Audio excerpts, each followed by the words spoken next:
Hello and welcome to the Managing Uncertainty podcast. I'm Bryan Strawser, Principal and Chief Executive here at Bryghtpath.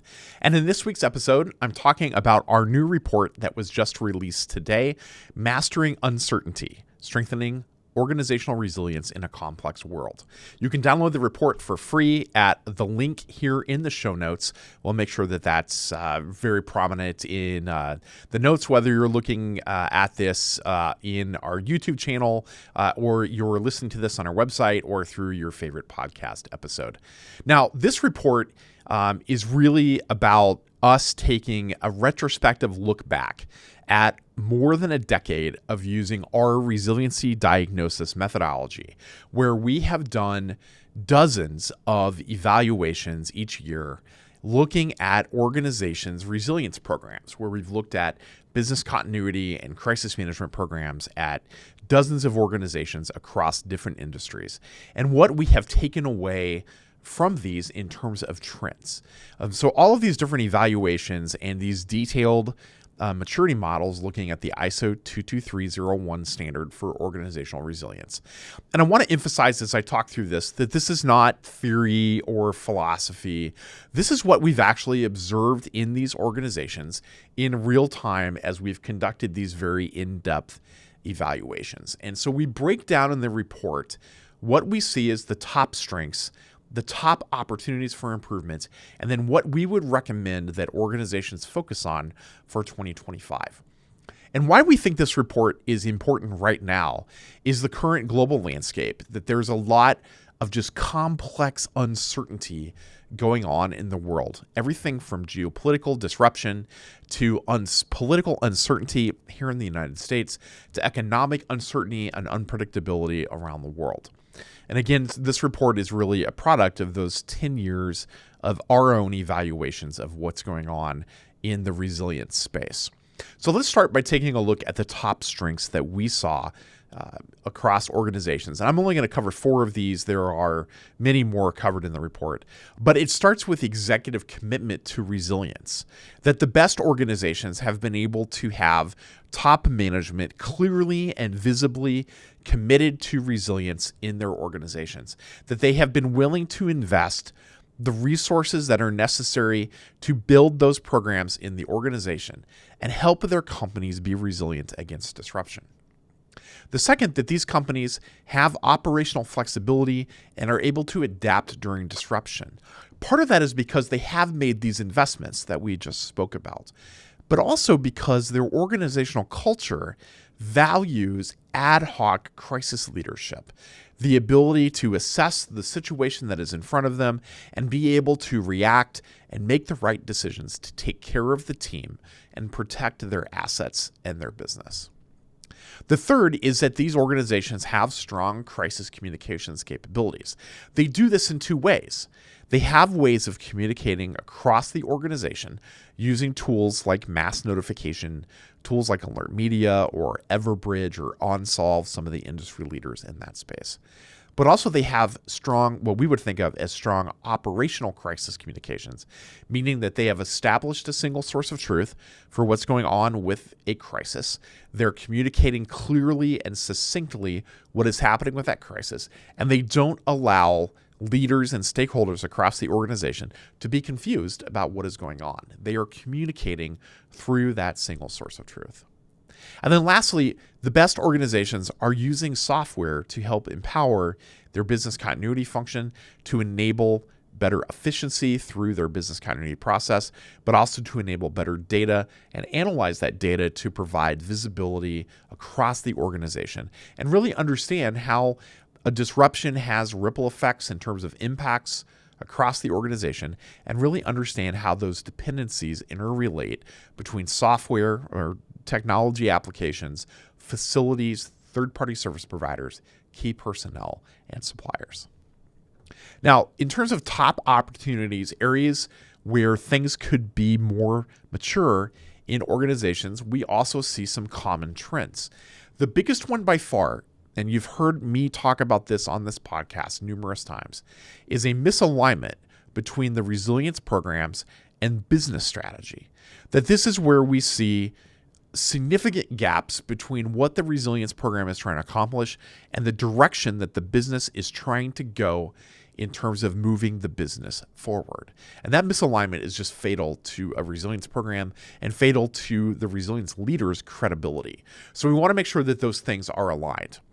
The second is just an overly complex business resilience capability. This is where we see crisis management and business continuity plans that just sit on a shelf, that are not used, or BIAs that are just too damn complicated that don't get buy-in from the organization.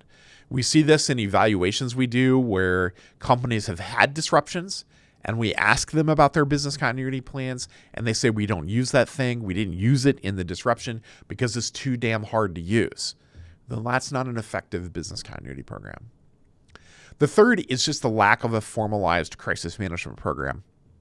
Even in a small to medium-sized enterprise, at least having a crisis plan and understanding how you're going to get your executives together, your senior leaders together to manage through a crisis is important. But you need some kind of team and some formal way of collaborating and communicating during a crisis. Having exercises that are just infrequent or shallow or that just aren't occurring at all. And then lastly, just poor cross-functional collaboration. So having a crisis team that doesn't truly represent the organization is one example of that. But also it's having multiple disparate crisis processes in an organization. We see this often where there's a process for, say, environmental health and safety. There's one for a cyber incident. There's one for a natural disaster. There's one for a physical security incident. And they're all different. And they all communicate differently, and they all have different channels up to the senior executives. And so put yourself in the shoes of a senior executive, and you have all four of these occur in a year. Why are there four different crisis processes? Why are you being approached and escalated to in four different ways? So those are the top opportunities for improvement that we have seen over the past decade. And again, these are not one-offs. These are patterns that we see again and again and again across organizations in all industries and in all shapes and sizes. So what do we recommend organizations look at for 2025? So again, start by making sure that your resilience strategy is aligned with the overall business objectives of what you are trying to achieve, what your executives and your board are trying to achieve for the organization. Second, start simple. You can build complexity in later, but you've got to do the simple thing and be able to accomplish that successfully year over year and then build upon those successes to mature the program.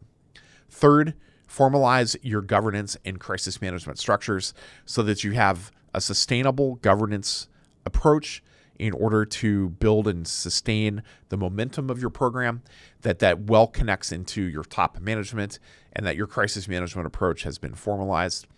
You should have regular, realistic exercises. At a minimum, you should do this once a year, but our best clients do this 2 to 4 times a year. Make sure that you're using dedicated software for business continuity because that's the best way to make this more than just a check-the-box activity.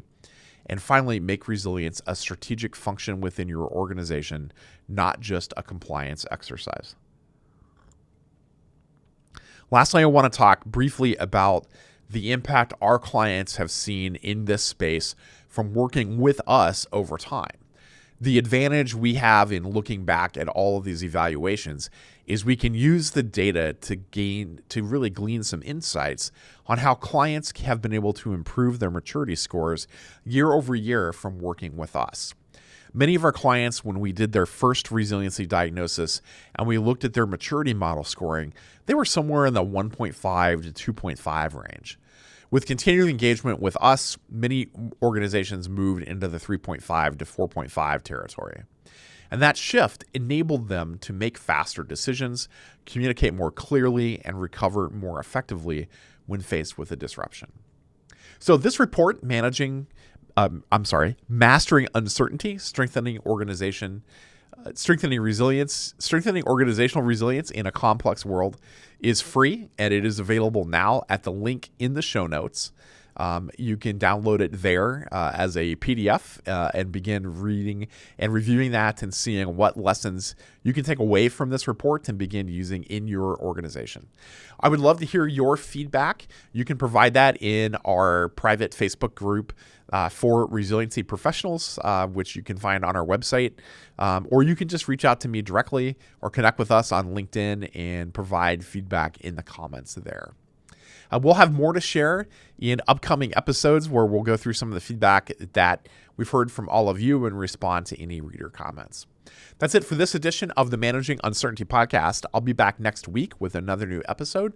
Be well. Thanks for watching our video. To learn more about how to manage uncertainty and disruption in your organization, be sure to like, follow, and subscribe to our video channel. And here are a few more videos that we've selected that will help you learn more about business continuity, crisis management, and crisis communications.